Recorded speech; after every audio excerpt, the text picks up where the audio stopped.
ಈ parents teachers ಮೀಟಿಂಗಲ್ಲಿ ಮಕ್ಕಳ ಬಗ್ಗೆ ಕಂಪ್ಲೇಂಟ್ ಹೇಳುವಂಥ ಪಾಲಕರ ಸಂಖ್ಯೆನೇ ಜಾಸ್ತಿ ಇದ್ದದ್ದು ನಾನು ನೋಡಿದ್ದೆ. ಮಕ್ಕಳು ಪೇರೆಂಟ್ಸ್ ನೀನು ಹೋಗಬೇಡ ಪೇರೆಂಟ್ಸ್ ಟೀಚರ್ ಮೀಟಿಂಗ್ ಅಂತ ಹೇಳ್ತಾರೆ. ನೀವು ಹೋದ ಬರೀ ಕಂಪ್ಲೇಂಟ್ ಮಾಡ್ತಿ. ಹೌದು, ಹುಡುಗಿ ಬಗ್ಗೆ ನೋಡ್ರಿ ಊಟನೇ ಮಾಡೋದಿಲ್ಲಕ್ಕಿ ಏನು ಮಾಡ್ತಾಳೆ ಹಂಗೆ ಮಾಡ್ತಾಳೆ. ಅದು ಟೀಚರ್ ಮುಂದೆ ಪಾಪ ಹುಡುಗಿ ಇನ್ಸಲ್ಟ್ ಆಗೋದಿಲ್ಲ. ಅದಕ್ಕೆ ಊಟ ಮಾಡದಿದ್ದೇ ಫಸ್ಟ್ ಹೇಳೋದು ಎಲ್ಲ ಹೇಳೋದು ಇದೇ ಹೇಳೋದು. ಇವರು ಇನ್ನೊಂದು ಏನದು ಗೊತ್ತು, ನಮ್ಮ ಸಮಾಜ ಕೆಟ್ಟವರಲ್ಲ ಪಾಲಕರು ಯಾರು.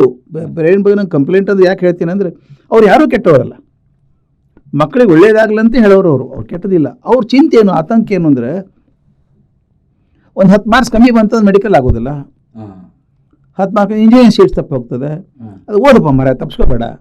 ಇವೆಲ್ಲ ಮಿಡಲ್ ಕ್ಲಾಸ್ ಕನ್ಸರ್ನ್ಸ್ ನಮ್ಮ. ಯಾಕಂದರೆ ಇಡೀ ಶಿಕ್ಷಣ ವ್ಯವಸ್ಥೆಯನ್ನು ನಿರ್ಮಾಣ ಮಾಡೋದು ನಿರ್ದೇಶನ ಮಾಡೋದು ಮಿಡಲ್ ಕ್ಲಾಸ್ ಸೊಸೈಟಿ. ಹೌದಾ? ಹೌದು, 60% ಅವರೇ ಇದ್ದಾರೆ.